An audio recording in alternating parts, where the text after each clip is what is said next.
జై Bharat. Welcome to యువశక్తి గర్జన. నేను మీ అరుణ్ రామ్జా.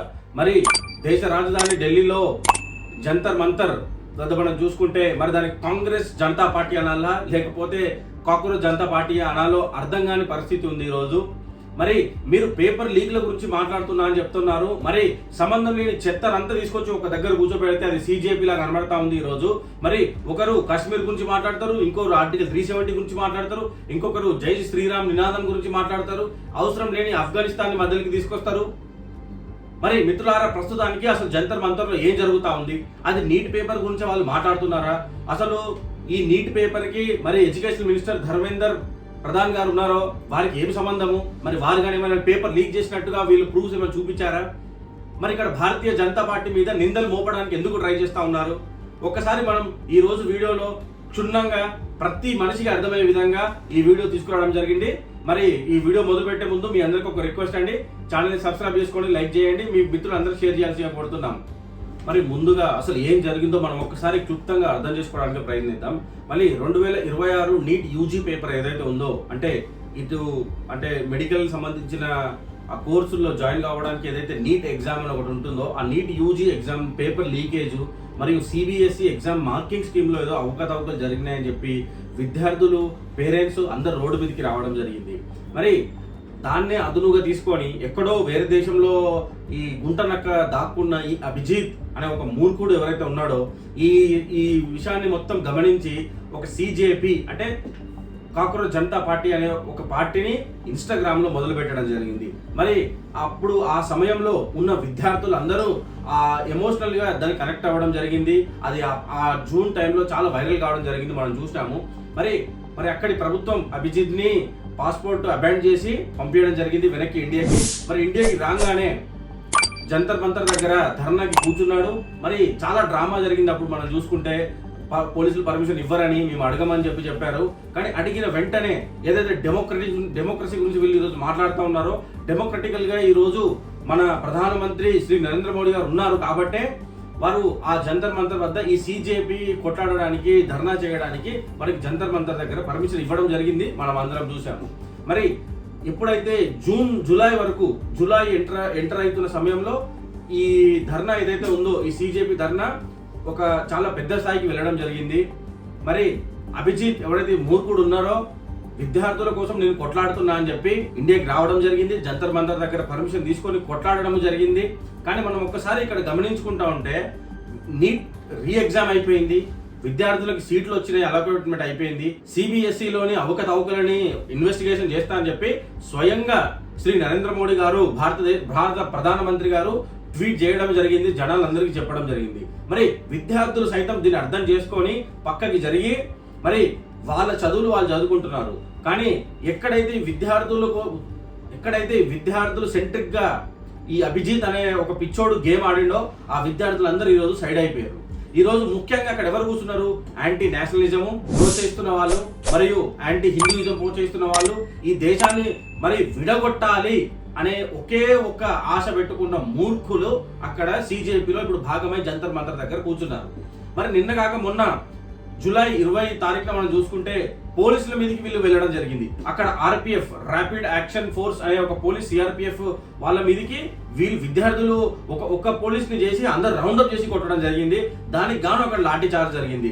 కానీ అదేదో పోలీసులు వీళ్ళని ఆపుతున్నట్టు అక్కడ ఉండే సోకాల్డ్ కొంతమంది ఇన్ఫ్లుయెన్సర్లు పోలీసులే మమ్మల్ని కొట్టారని చెప్పి ఒక తప్పు న్యూస్ ని ప్రచారం చేయడం జరిగింది సోషల్ మీడియాలో. మరి కాస్త లేట్ కావచ్చు, కానీ నిజం నిప్పు లాంటిది కాబట్టి నిజం బయటికి రావడం జరిగింది. మరి ఎవరిని మొదటిగా కొట్టారో ఆ వీడియో కూడా లీక్ అయింది, మీరు చూడొచ్చు ఒకసారి. నేను ఆ వీడియో కూడా మీకు ట్యాగ్ చేస్తాను. మరి ఇది స్టూడెంట్స్ గురించి మాత్రమే అయితే ఎందుకు Kashmir is not part of India అనే మాట్లాడే ఒక పిచ్చోళ్ళని తీసుకొచ్చి అక్కడ కూర్చోబెట్టడం జరిగింది. ఒక్కసారి అర్థం చేసుకోండి. చికెన్ నెక్ అంటే 7 సిస్టర్స్ ఎవరైతే ఈ 7 రాష్ట్రాలు ఉన్నాయో, అంటే అటు మేఘాలయ కానివ్వండి, అటు నాగాలాండ్ కానీ, అలాంటి ఆ సెవెన్ స్టేట్స్ ఏవైతే ఉన్నాయో వాటిని కలిపేది ఒక చికెన్ నెక్ ఉంటుంది.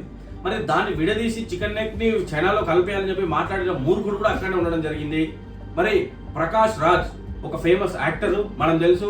Mister Prakash Raj, I respect you as an actor, but ఎందుకు ఒక పిచ్చోన్ లెక్కన ఎక్కడ పడితే అక్కడ అసలు తలకాయ ఉందా లేదా అని చెప్పి ఈరోజు నేను ప్రశ్నిస్తా ఉన్నాను. మరి జై శ్రీరామ్ అనే ఒక నినాదాన్ని తప్పు పట్టడము చాలా తప్పు మిస్టర్ ప్రకాష్ రాజ్. ఈ రోజు నేను ఒకటే విషయం చెప్తా ఉన్నా మిస్టర్ ప్రకాష్ రాజ్, ఖబర్దార్ బిడ్డ నేను చెప్తా ఉన్నా. మీరు పిచ్చి పిచ్చిగా మాట్లాడితే ఈ దేశం ఊరుకుంటూ కూర్చోదు. మరి గత వందల సంవత్సరాలుగా ఏదైతే ఈ హిందువుల మీద ఈ ఒత్తిడి ఉందో, మీరు అవసరం ఉంటే విద్యార్థుల గురించి మాట్లాడండి, అవసరం ఉంటే మీరు దేని గురించి మాట్లాడాలనుకొని అక్కడ అసెంబ్లీ అయ్యారో దాని గురించి మాత్రమే మాట్లాడాలి. కానీ జై శ్రీరామ్ నినాదం ఎందుకు తీసుకున్నారు ఒక్కసారి మీరు అందరూ ఆలోచించాలి. కాశ్మీర్ని ఇండియా నుంచి విడగొట్టాలని చెప్పి ఒకరు మాట్లాడతారు. 7 సిస్టర్స్ అంటే ఏవైతే 7 రాష్ట్రాలు ఉన్నాయో వాటిని ఇండియా నుంచి విడగొట్టాలని ఒకరు మాట్లాడతారు. జమ్మూ కాశ్మీర్ సీఎం వస్తాడు, రాహుల్ గాంధీ వస్తాడు. ఎందుకు వస్తారు విద్యార్థులతోటి? మీకు ఏం సంబంధం అసలు? అక్కడ విద్యార్థుల సమస్యలు ఎవరు మాట్లాడుతున్నారు? ఇక్కడ మనం ఈ సోషల్ మీడియా ప్రతి కాంటెక్స్ట్ ఒక్కసారి చూసుకుంటే అక్కడ విద్యార్థుల గురించి అసలు విషయమే లేదు. అక్కడ మాట్లాడుకున్న ముఖ్యమైన విషయాలు మనం ఒక్కసారి గమనించుకుంటా ఉంటే ఆర్టికల్ 370ని ప్రశ్నించడము, కశ్మీర్ ఇండియాలో భాగం కాదని ప్రశ్నించడము, ఈ 7 సిస్టర్స్ ఏవైతే ఉన్నాయో వీటిని విడగొట్టాలని చెప్పి మాట్లాడిన ఒక మూర్ఖుడు ఏవైతే ఉన్నారో వాడిని అక్కడ కూర్చోబెట్టారు సపోర్టర్ లాగా. LGBTQ కమ్యూనిటీని ఏదైతే ఈ జెండర్ అంటే మేల్ ఫీమేల్ కాకుండా ఇంకా వివిధ జెండర్స్ ఏవైతే ఉన్నారో వాటిని నార్మలైజ్ చేయాలని చెప్పి మాట్లాడుతున్నారు. అంటే ఇక్కడ విద్యార్థుల గురించి ఎవరు మాట్లాడుతూ ఉన్నారు? సోషల్ మీడియా పూర్తిగా ఈ చెత్తతోనే నిండిపోయింది. ఈ చెత్త నా కొడుకులు మొత్తం నిండిపోయారని చెప్పి నేను చెప్తా ఉన్నాను.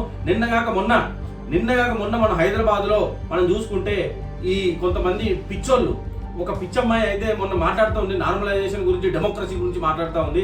అమ్మ నువ్వు అసలు ఏం మాట్లాడుతున్నావు, నీకు అర్థమవుతలేదో కానీ నువ్వు మాట్లాడుతుంటే మాత్రం నువ్వు పిచ్చిదాని అని మాత్రం జనాలు ఫిక్స్ అయిపోయారు. నిన్ను ఒక ఎంటర్టైనర్ గా, ఒక కమేడియన్ గా, ఒక సోషల్ మీడియా మొత్తం గుర్తుపెట్టుకుంటా ఉంది. ఈ రోజు నేను చెప్తా ఉన్నా, ప్రజల మద్దతు ఉండాలంటే వాళ్ళకు ఒక క్లారిటీ ఉండాలి, వాళ్ళకు ఒక అజెండా ఉండాలి. మరి ఏ అజెండా లేకుండా మేము విద్యార్థుల కోసం పోరాడుతున్నామని ఒకటే మాట చెప్పి ఆ ఒక్కటి తప్ప మీరు దేశం అంతా చేస్తున్నారు. ఈరోజు మనం చూసుకుంటా ఉంటే కొన్ని దుష్ట శక్తులు అంటే వేరే దేశాల్లో కూర్చున్న దొంగలు ఎవరైతే ఉన్నారో దీనికి ఫండింగ్ చేస్తున్నట్టు మరి ఢిల్లీ పోలీస్ ఇన్వెస్టిగేషన్ లో తేలింది. మరి రీసెంట్ గా మనం చూసుకుంటా ఉంటే అసలు మూటలు ఫుడ్ వస్తుందని అక్కడికి బంగ్లాదేశ్ నుంచి వస్తుందని చెప్పి కొందరు చెప్తున్నారు, మరి చైనా నుంచి వస్తుందని కొంతమంది చెప్తున్నారు. వివిధ కెనడా, అమెరికా లాంటి దేశాల నుంచి కూడా ఆర్డర్స్ వస్తున్నాయి, అక్కడ ఇచ్చేయండి ఎవరికైనా అని చెప్పి మాట్లాడుతూ ఉన్నారు. మరి ఎవరు దీన్ని ప్రోత్సహిస్తున్నారో ఒక్కసారి ఒక కామన్ మ్యాన్ ఆలోచించాలి. మరి ఇది ఎన్నో ధర్నాలు, ఎన్నో కొట్లాటలు, ఎన్నో మూవ్మెంట్లు చూసినాం మనం కూడా. మరి ఎవడండి బయట నుంచి ఎవడు సపోర్ట్ చేసాడు? మరి తెలంగాణ కూడా ఉద్యమం జరిగింది, మరి బయటికి వెళ్ళి ఎవరైనా భోజనం పంపించినా మనకి ఇట్లనే. కాబట్టి విద్యార్థులు తప్ప వీళ్ళకి అందరూ సపోర్ట్ చేస్తున్నారు. ఎవరు? యాంటీ నేషనల్స్, బీజేపీకి అగెనిస్ట్ ఉన్న ప్రతి ఒక్కరు ఈ CJPకి సపోర్ట్ చేస్తూ ఉన్నారు.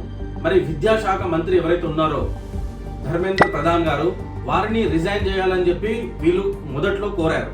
మరి ఇక్కడ మారాల్సింది సిస్టమా లేదంటే మినిస్టరా? ఒకసారి మీరు ఆలోచించండి.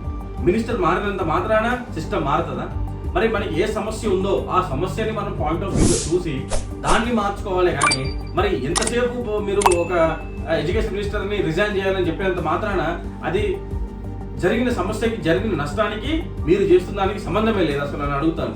నేను చెప్తా ఉన్నా, ఈరోజు ప్రభుత్వ ఆస్తులను మీరు డిస్ట్రాయ్ చేసి ధ్వంసం చేసేంత మాత్రాన మీ అబద్ధం నిజమైపోదు, మీ దొంగ నాటకము ఇటు నిజమైపోదని చెప్పి ఈరోజు నేను చెప్తా ఉన్నా. అక్కడికి లారీలలో రాళ్ళు తీసుకురావడము అంటే ప్రోత్సహించి మరి అంటే రాళ్ల కొట్లాటలు, పోలీసుల మీదకి విద్యార్థులు వెళ్లే విధంగా వాళ్ళు ప్లాన్ చేస్తూ ఉన్నారు. మరి ఇంకొక విషయం మనం చూసుకుంటే ఇక్కడ డబ్బుల విషయం. మరి ఇంత పెద్ద స్థాయిలో వివిధ రాష్ట్రాలలో జరుగుతుంది, మరి CJPకి ఫండింగ్ ఎక్కడి నుంచి వస్తూ ఉంది? మరి దాన్ని మనం ఒకసారి గమనించుకుంటే ఎవరికి లాభం లేకుండా ఇంకొకరు ఎందుకు ఫండింగ్ చేస్తారు? ఏదో దీని వెనకాల నడుస్తూ ఉంది, మనం దాన్ని గమనించాలని చెప్పి ఈరోజు నేను జనాలందరికీ చెప్తా ఉన్నాను. మరి ముఖ్యంగా వీళ్ళు ఏదైతే ఈ రోజు నేను చూసినానో ఇన్ని రోజులు వీళ్ళు యూనియన్ ఎడ్యుకేషన్ మినిస్టర్ గారు ఎవరైతే ధర్మేంద్ర ప్రధాన్ గారు ఉన్నారో వారిని రిజైన్ చేయాలని చెప్పి కోరారు. కానీ నిన్న కాక మొన్న చూసుకుంటే ఈ అభిజిత్ అనే ఒక పిచ్చోడు మరి శ్రీ నరేంద్ర మోడీ గారిని రిజైన్ చేయాల్సిందిగా కోరుతున్నాడని డిమాండ్ చేస్తానని మాట్లాడాడు. అసలు మరి పిచ్చోడికి అసలు వానికైనా ఐడియా ఉందా? రేపు పిచ్చి అభిజిత్ నీకన్నా అసలు ఐడియా ఉందా? నీకు అసలు నీ క్లారిటీ ఉందా? నువ్వు అసలు ఏం అడుగుతున్నావు? ఎందుకు జనాల్లో ఈ యువత ఒక లైఫ్ తోనే ఆడుకుంటా ఉన్నావు? మరి మీరు చేస్తున్నది ఒకటి, చెప్తుంది ఒకటి, మీ మాటకి మీ చేతలకి సంబంధమే లేదు. ఈరోజు మరి మీరు చేస్తున్న ఈ దొంగ ధర్నాలకి ఈ బ్యాక్ అంటే ఏదైతే ప్రాక్సీ వార్, ఏదైతే దొంగ ధర్నాలు ఉన్నాయో వాటి వల్ల విద్యార్థులు దెబ్బతింటా ఉన్నారు. మరి ఆర్టికల్ 370 గురించి, కాశ్మీర్ గురించి, ఎల్జిబిటి గురించి, అంటే ఈ నీట్ ఎగ్జామ్ కి విద్యార్థులకు సంబంధించిన విషయం కాకుండా మీరు వేరే వాళ్ళు ఎవరైతే వేరే వేరే విషయాలు మాట్లాడుతున్నారో వీళ్ళందరిపైన కేసులు వేయాల్సిందిగా నేను డిమాండ్ చేస్తా ఉన్నాను. వీళ్ళందరి మీద కేసులు వేయాలి తప్పకుండా. మరి మీరు స్టేజ్ ఎక్కి మైక్ పట్టుకున్నప్పుడు మీరు మాట్లాడాలంటే మీకు ఏమైనా బుద్ధి ఉందా అని చెప్పి ఆలోచించుకునే మాట్లాడాలి. మరి చివరాఖరిగా నేను 2 విషయాలు చెప్పి ఈ వీడియో ముగిస్తా మిత్రులారా. మరి students are the future of this nation. Shri Narendra Modi గారు ఏదైతే ట్వీట్ లో అది స్పష్టంగా చెప్పడం జరిగింది, నేను ఒక ఫాస్ట్ ట్రాక్ కోర్టు ఎస్టాబ్లిష్ చేస్తాము, పేపర్ లీకేజ్ లో ఎవరెవరైతే ఉన్నారో వాళ్ళని బయటికి లాగి వాళ్ళ మీద ఎలాంటి కేసులు అవసరం ఉన్నాయో అలాంటి చర్యలు తీసుకుంటామని చెప్పారు. మరి విద్యార్థులారా ఒకటే విషయం చెప్తా ఉన్నా, yes we are the future of this country, we will build this country. కానీ ఇలాంటి దొంగల మాట విని మన రోడ్డు మీదకి రావడము, మన దేశ పేరును మనం ఖరాబ్ చేసుకోవడము కరెక్ట్ కాదు.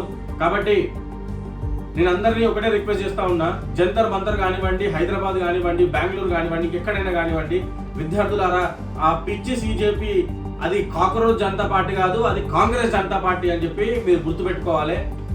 కాబట్టి మీరు అక్కడ కూర్చొని మీ टाइम वेस्ट చేసుకోవద్దు.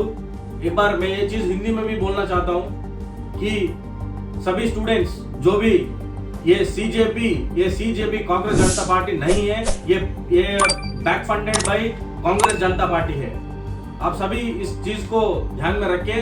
आपका टाइम जो कीमती टाइम है उसको वेस्ट ना करें.